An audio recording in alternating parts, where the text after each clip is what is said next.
Salut tout le monde, bienvenue pour cette nouvelle vidéo hebdo sur les cryptos majeurs. On commence avec l'analyse du Bitcoin. On est en graphe hebdo. On a sur l'écran les niveaux principaux tracés, donc les niveaux de résistance, donc l'ancien sommet vers les 8000, 8300, 8400. Au-dessus, c'est le sommet à 9700 jusqu'à 10 000 avec les mèches. Et encore au-dessus, on aurait un niveau vers les 11 700. À la baisse, le gros niveau de support, c'est le niveau des 6000. C'est l'ancienne zone ici basse où on était resté dessous un an. On est passé en dessous, là on est repassé au-dessus, donc maintenant ça devient un support. Donc ça c'est les niveaux majeurs. Là on voit qu'actuellement on est donc sous la résistance de l'ancien sommet ici à 8000, 8300. Donc maintenant quel peut être le plan qu'on peut se faire sur Bitcoin? Acheter, pour moi c'est pas un bon plan parce qu'on est sous résistance. Donc là je parle vraiment en format hebdo. Si vous voulez tenter des achats en format horaire ou en intraday, ça peut se tenter pour jouer sur les pumps qu'on a. Mais en format hebdo, il n'y a pas de raison de vouloir acheter alors qu'on est sous la résistance. Du coup, les plans, soit la résistance repousse les cours à la baisse. Si jamais ça repoussait jusqu'au 6000, c'est le niveau idéal pour acheter, pour jouer la poussée haussière. Parce que vu qu'on est passé au-dessus du niveau 6000, maintenant c'est un support très fort. Si on l'atteint, on peut tenter des achats pour jouer la poursuite haussière avec l'objectif des 10 000 en tête, l'ancien sommet qu'on a ici. Ça, c'est le plan moyen terme, et c'est le plan si jamais les cours veulent bien rebaisser jusqu'à 6000, ce qui n'est pas du tout certain. On peut également regarder par rapport à cette vague de hausse. On trace simplement un Fibo, et on voit les niveaux de retracement. Ces niveaux de retracement, à 23, 38, 50 et 61,8, c'est les plus courants. C'est les niveaux, là, si on baisse sous la résistance, c'est les niveaux qui pourraient faire rebondir les cours après une petite phase de baisse.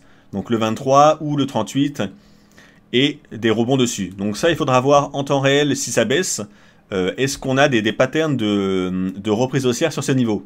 On peut pas le dire à l'avance, c'est pas les niveaux les plus forts, c'est des niveaux de Fibo. Donc à voir dans les prochains jours. Pour l'instant, on n'y est pas encore. En tout cas, on voit qu'on a le Fibo 23 ici. Et on va regarder un peu avec Ichimoku. Je vous avais présenté l'indicateur la semaine dernière, donc on va l'employer tant qu'à faire, tant que c'est frais. En hebdo, on est toujours dans le nuage, dans le Kumo, donc en hebdo, il n'y a pas vraiment de plan à faire. Par contre, le format intéressant pour moi, c'est le format en 4 heures actuellement. Donc ça, c'est pour jouer à plus court terme. En 4 heures, vous voyez qu'on a le Kumo ici, on a rebondi parfaitement dessus ici. Là, on a pénétré légèrement à l'intérieur, on en est sorti à la hausse. On est revenu tester les points hauts ici. Et hier, on a rebaissé jusqu'au nuage. Vous voyez comme le nuage a bloqué les cours, on a méché dessus, on a reméché dessous. Là, on a reméché encore dessous, mais vous voyez comme toutes les clôtures de bougies se sont faites au-dessus du nuage. Donc ça montre bien que le nuage fait support pour les cours. Donc là, maintenant, on est ici. Par contre, on voit le nuage baisse en dessous. Donc peut-être que ça pourrait revenir tester le bas du nuage. Sachant que le Fibo 23% qu'on a ici, vous voyez, c'est ce qui a bloqué les cours à ce niveau-là. Donc on a déjà eu un premier rebond sur le Fibo 23. Donc là, encore une fois, pour acheter, c'est un niveau un peu dur à acheter en 4 heures, parce que si on revient tester les points hauts qu'on a ici, on a quand même la résistance des 8300 au-dessus de nous.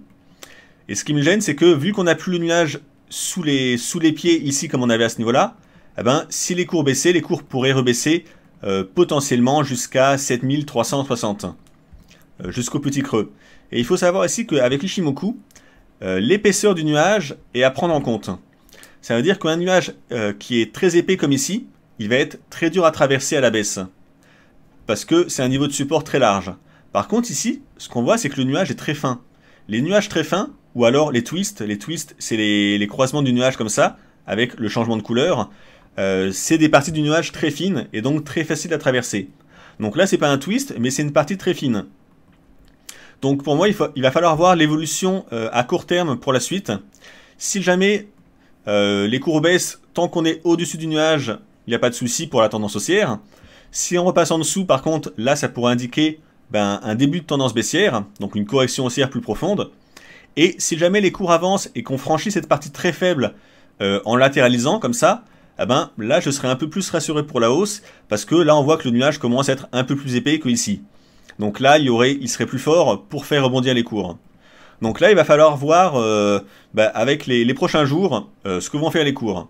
S'ils baissent par là, attention danger. Si on franchit cette zone faible sans l'avoir traversé, alors là, on serait un peu plus serein pour la poursuite haussière. Donc le plan pour ceux qui veulent acheter, c'est de tenter vraiment à court terme pour l'instant, parce que la tendance moyen terme est assez incertaine, hein, vu qu'on est sous résistance. Ben, hier, sur notre Telegram, nous, en 1 heure, on a tenté un achat ici, pile poil. On avait un ABCD baissier qui se terminait à 1 ici. Et en plus, ce niveau, on était en même temps, en 4 heures, ici, sur le Kumo.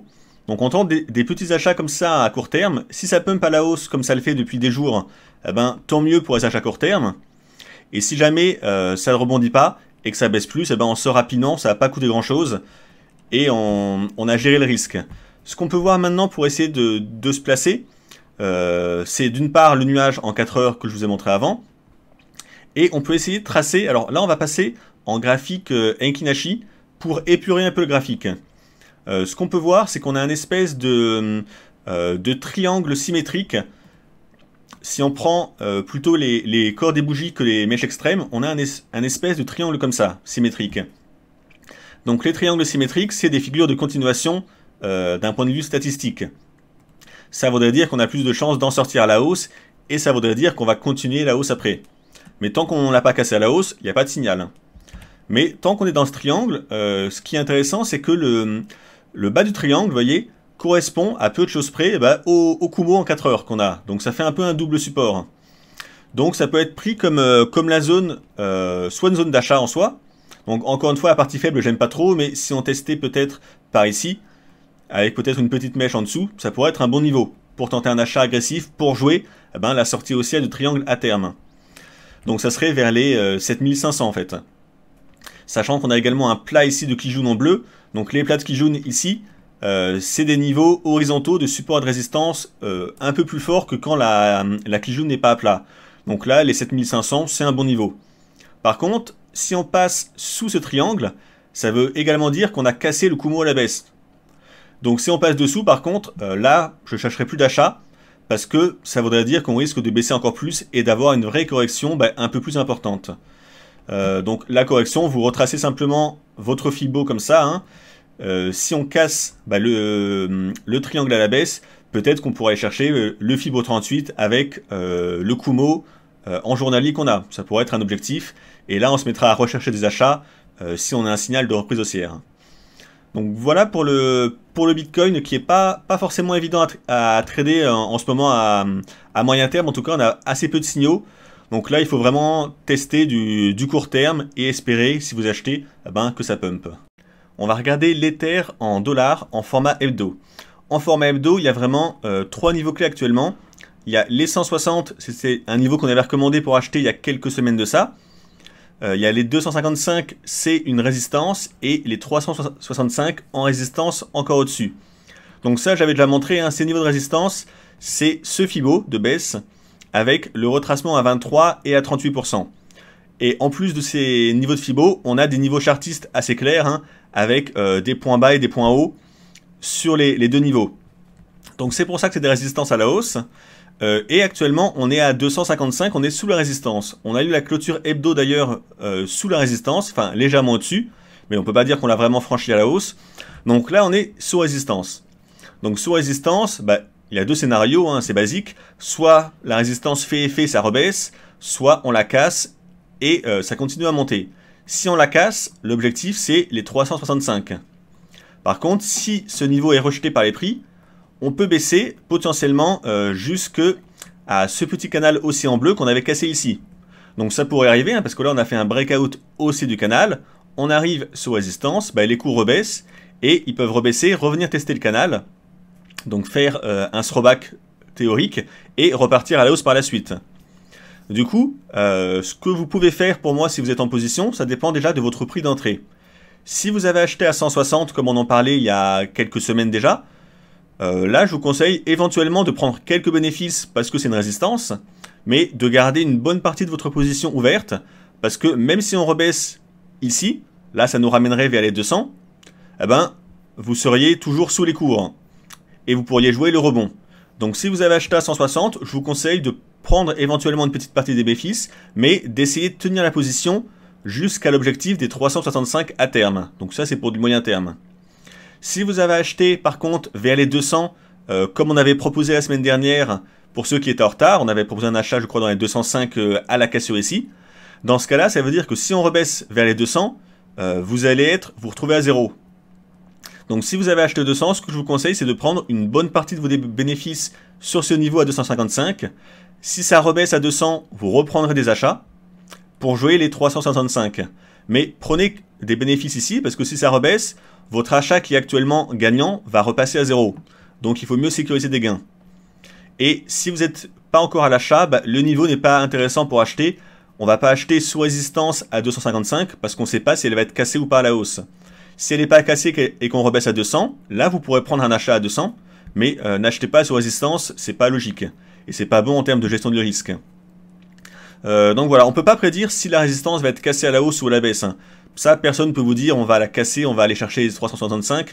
C'est pour ça que vu qu'on ne peut pas savoir, il faut gérer votre risque. Si vous avez un achat à 160, vous êtes relativement sécurisé parce que vous êtes très loin des cours.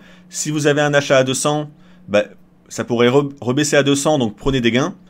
Et si vous n'êtes pas en position, attendez un éventuel retour à 200 pour tenter d'entrer en position. On va regarder maintenant un peu au niveau des indicateurs sur le RSI en format hebdo. Ce qu'on peut voir, c'est que par rapport au sommet ici et là, si on trace une droite de tendance, on voit qu'on arrive dessous ici. D'ailleurs, ça baisse un peu. Alors, je pourrais la tracer un peu mieux, mais voilà. Là, on voit qu'on arrive dessous dans tous les cas. Et avec le RSI, cette droite de tendance fonctionne généralement assez bien. C'est pas la façon la plus commune de servir du RSI, mais c'est admis que les trendlines comme ça fonctionnent. Donc là, on est quand même sous cette trendline. Donc ça pourrait quand même rebaisser. Ah, une alerte. Et là, si ça rebaisse, vu qu'on est sous une résistance chartiste, ce niveau, c'est le Fibo et ce niveau, la horizontale, on pourrait s'attendre à une correction. Donc c'est pour ça que je vous dis que si vous n'êtes pas à l'achat maintenant, il ne faut pas vous précipiter, parce qu'on pourrait avoir une petite phase de correction. Par contre, ce qu'il faut aussi noter, c'est que même si on corrige un peu sur le RSI, et donc que les cours baissent un peu, le RSI est toujours en zone neutre. Là, on est dans les 60 en zone. Donc on n'a pas encore testé les zones de surachat. Donc c'est pour ça qu'à moyen terme, même si ça baisse un peu, je pense qu'on devrait repartir à la hausse pour venir tester les zones de surachat. Et c'est pour ça que si ça baissait un peu vers les 200, ça serait un bon niveau pour acheter, pour viser après les 365. Ça ferait que le RSI baisserait peut-être un peu là sous la résistance de l'oblique et repartirait lui-même après à la hausse pour venir tester la zone de surachat. Et là, ça serait la zone de prise de bénéfices parce que c'est une grosse résistance. Donc voilà pour les plans sur l'Ether. On va également rajouter un autre indicateur, donc le super indicateur, que j'avais déjà montré dans une vidéo un peu plus ancienne. Alors ce super indicateur, il sert essentiellement à voir les divergences. Les divergences, on les travaille comme avec le RSI, avec les sommets. Par exemple, ici, il nous indiquait une divergence. On a fait un sommet ici, qui était là. Les cours ont fait un nouveau point bas plus bas. Et l'indicateur, lui, a fait un point bas qui est plus haut que le précédent. Et là où c'est intéressant, c'est que si on regarde à la même période sur le RSI, dans la même période, on n'avait pas de divergence notée. On avait un point bas ici et un point bas là qui était bien plus bas. Donc le fait de servir de différents indicateurs, ça va vous permettre de repérer des fois des signaux. Et en l'occurrence, cette divergence haussière qu'on avait ici, était bonne parce qu'elle apparaît à partir de là, donc elle apparaît à partir du point bas parfait. Donc elle indiquait un mouvement de hausse potentiel, ce qu'on a bien vu. Alors c'est facile d'analyser après coup, c'était pas le but de vous dire on l'avait vu, mais c'est pour vous dire que si vous avez plusieurs indicateurs dans votre mallette d'indicateurs dont vous vous servez, vous pourrez avoir plus de signaux. Et je vous montre cet indicateur parce que l'autre niveau intéressant d'indicateur, l'autre façon de s'en servir, alors je vais enlever le RSI, c'est le franchissement du niveau 0. Là, vous voyez, l'histogramme était sous le niveau 0, donc le niveau 0, c'est le niveau ici, où on est baissier ou haussier. C'est pris avec cet indicateur comme un signal de changement de tendance. Donc là, en hebdo, on est passé d'une tendance baissière parce que les cours étaient sous 0 à un début de tendance haussière. Vous voyez, les cours viennent de passer au-dessus du niveau 0 ici. Alors, il ne faut pas non plus s'emballer parce qu'on a des faux signaux avec ça. Par exemple, ici, les cours étaient en tendance baissière. Enfin, les cours étaient en baissier. Là, l'histogramme diminuait. On est passé sous le niveau 0. Et après, on a une belle phase de hausse. Donc, quand on est collé au niveau 0, des fois, l'indicateur oscille autour. Mais par contre, si on s'éloigne du niveau 0 et qu'on arrive à rester en dessous du niveau 0 comme ici, c'est un signal de reprise ou d'inversion de tendance. Donc là, on passait vraiment en tendance baissière, qui durait assez longtemps. Et vous voyez, l'indicateur ne passe pas tous les jours au-dessus ou en dessous de 0. Il est quand même assez résilient. Donc là, le fait qu'il soit repassé au niveau de 0, si dans les 2-3 prochaines semaines, on est resté au-dessus du niveau 0, eh ben, ça pourrait indiquer un changement de tendance assez conséquent, avec peut-être une hausse à prévoir à moyen, voire à long terme. Donc ça va être intéressant à guetter. Là, c'est un peu tôt. On est encore trop proche du niveau 0 pour se dire qu'on a un vrai changement de tendance. Mais à voir dans les 3-4 prochaines semaines, si on est toujours au-dessus du niveau 0, eh ben, si c'est comme ici, vous voyez, là, ça hésitait un peu, et puis après, on a eu une vraie phase haussière. Donc, ça va être intéressant à suivre dans les prochaines semaines avec cet indicateur. On va voir iOS face au BTC. On est en format journalier. L'actif est intéressant parce qu'il va nous permettre de travailler avec un outil que vous connaissez peut-être déjà, c'est la fourchette d'Andrews. Donc la fourchette, c'est simplement un espèce de canal parallèle avec des niveaux intermédiaires, et pour le tracer, il nous faut 3 points. Il nous faut un premier point, et après, en général, un sommet et un point bas. Et le premier point, bah, c'est à vous de l'ajuster manuellement, c'est souvent sur un autre sommet ou un autre point bas antérieur des cours. Et ça nous trace donc une fourchette d'Andrews. Donc typiquement c'est un canal parallèle, hein, avec au milieu du canal des niveaux intermédiaires. Donc là par exemple c'est le niveau des 50% qui est en pointillé en intermédiaire. L'avantage de cette fourchette d'Andrews, c'est qu'elle donne des éléments supplémentaires par rapport à un bête canal parallèle. Elle a une propriété qui indique qu'une fois qu'on a tracé la fourchette avec les 3 points, d'après Andrews, l'inventeur de la méthode, il y a 80% de chances que les cours, une fois qu'on a tracé la fourchette et qu'on a tracé le point bas ici, viennent tester la médiane. Donc ça, c'est des stats que lui a fait. Donc on voit que c'est des stats intéressantes, hein, parce qu'une méthode qui a 80% de chances d'avoir raison, bah, ça mérite vraiment qu'on s'y intéresse et qu'on étudie un peu le cas. Alors on peut se dire que ça a l'air magique, hein, 80%, là il suffit d'acheter et on va aller chercher la médiane. Mais c'est pas aussi simple, hein, parce qu'on sait jamais si on a bien tracé la fourchette ou pas. En effet, là, le point bas que j'ai mis ici, si jamais les cours baissent et font un nouveau point bas par ici, ça veut dire que là, c'était pas le point bas, et du coup, la fourchette, il faudrait que je la trace plutôt comme ça, avec le nouveau point bas qu'on va faire. Ou alors, si là, on pensait qu'il y avait un point bas à ce niveau-là, bah, ça veut dire qu'il fallait acheter ici pour jouer le retour sur la médiane. Et on voit que, bah, en fin de compte, c'était pas le point bas, donc la fourchette qu'on avait tracée comme ça n'était pas bonne. Du coup, il faut qu'on soit sûr qu'on a tracé une fourchette qui convienne, et qu'on ait bien le point bas. Donc c'est là toute la difficulté, c'est pour ça que je vous dis que c'est pas magique. Il faut trouver vraiment le point bas pour être sûr que la fourchette est bien tracée. Alors quel élément on a pour savoir qu'on a bien fait le point bas? Alors le premier élément, c'est le manche de la fourchette, donc la médiane qu'on a ici, et avant ça le manche. En général, quand le manche, on voit qu'il y a des belles réactions des cours dessus comme ici, là vous voyez le manche, je ne l'ai pas ajusté, hein, j'ai tracé le point ici, ici et là, et ça m'a tracé le manche tout seul.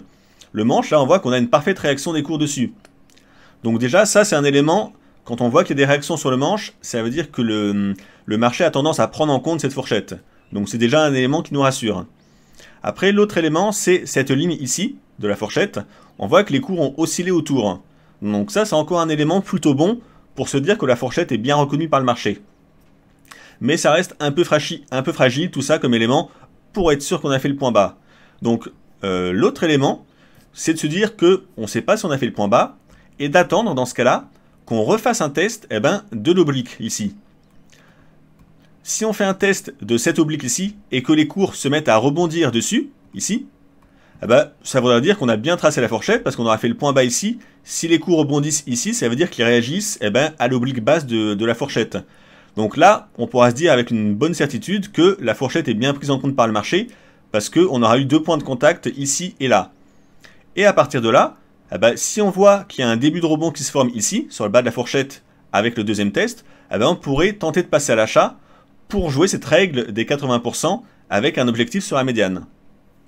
Donc c'est comme ça qu'on peut jouer la fourchette en ayant des bonnes probabilités d'avoir réussi à avoir le point bas.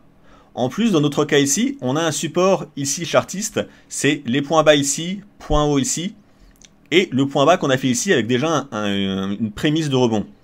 Donc si on revient ici, peut-être qu'on va retester ce niveau et le Fibo 61,8 de cette vague de hausse. Et dans tous les cas, c'est un niveau de support.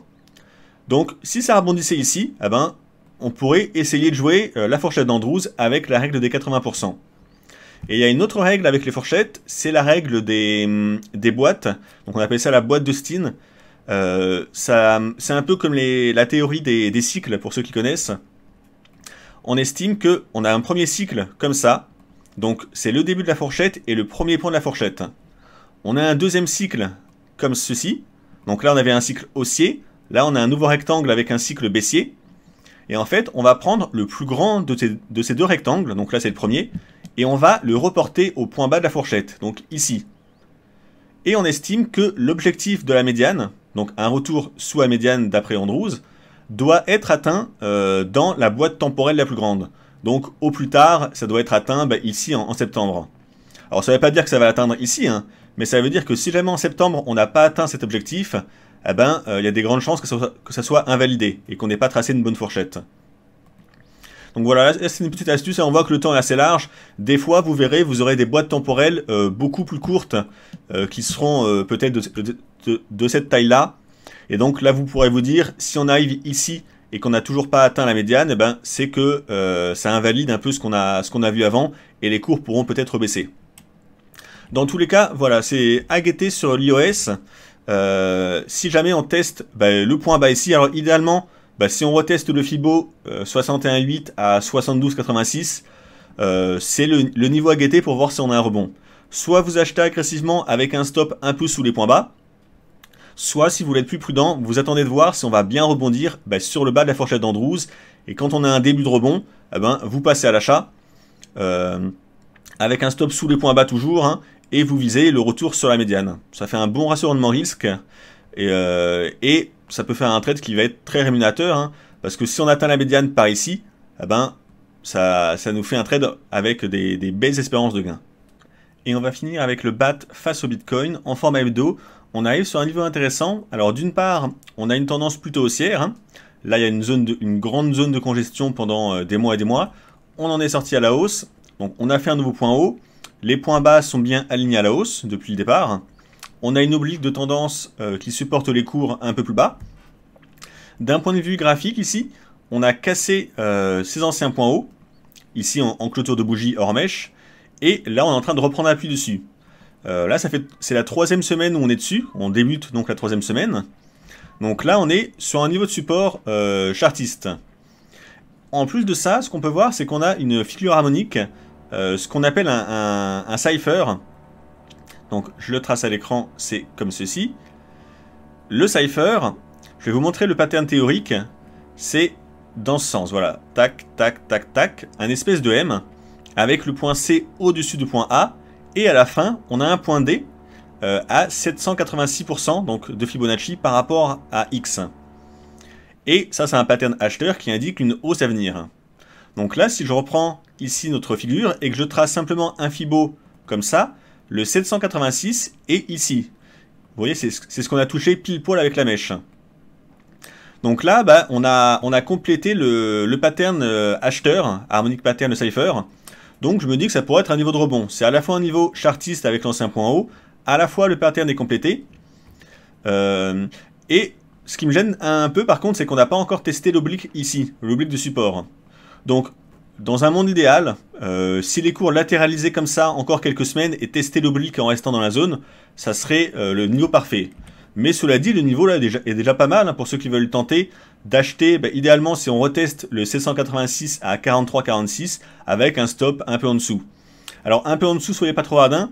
Selon certains, le pattern, l'extension de BC, donc là je trace un Fibo de BAC. Donc en extension, elle doit avoir un niveau de 1,27. Donc on va mettre le 1,27 ici. Hop, on va le changer de couleur, on va le mettre en bleu. Vous voyez, le 1,27 est là, donc on ne l'a pas testé. Donc c'est pas le pattern le plus précis, il faut voir ça comme une zone. Donc le pattern est complété en théorie à 786. Et ça serait bien qu'on teste le 1,27 quand même, l'extension donc de B à C à 1,27. Donc dans cette zone, ça peut être une zone d'achat idéale, avec un stop un peu en dessous. Donc idéalement, le stop, vous pouvez même le placer si vous arrivez à avoir un point d'entrée assez bas, sous l'oblique bleu. Ça fait un stop qui est pas très cher, hein, si vous achetez par là. Enfin pas très cher en swing, hein, je parle. Parce que ce qu'on peut viser, si le pattern se réalise, eh ben, c'est un retour sur le point B. Bon, là, c'est à très court terme, hein, mais après, sur le point A et sur le point C. Donc, ça fait des beaux objectifs pour le jouer à long terme, ici. Donc, voilà, c'était un pattern intéressant à montrer, sachant qu'en format journalier, si on affine un peu, là, on a une zone de support, hein, vous voyez, ici. On est sur une zone de support, 1 point bas, 2 points bas, 3 points bas, là on reteste. Donc c'est quand même un petit support. C'est pour ça qu'à mon sens, c'est agressif, mais ça peut se tenter de vouloir prendre un petit achat ici. Sinon, si vous voulez être plus prudent, ça forme en fait un espèce de triangle avec à l'horizontale les 3 points bas et une oblique comme ça.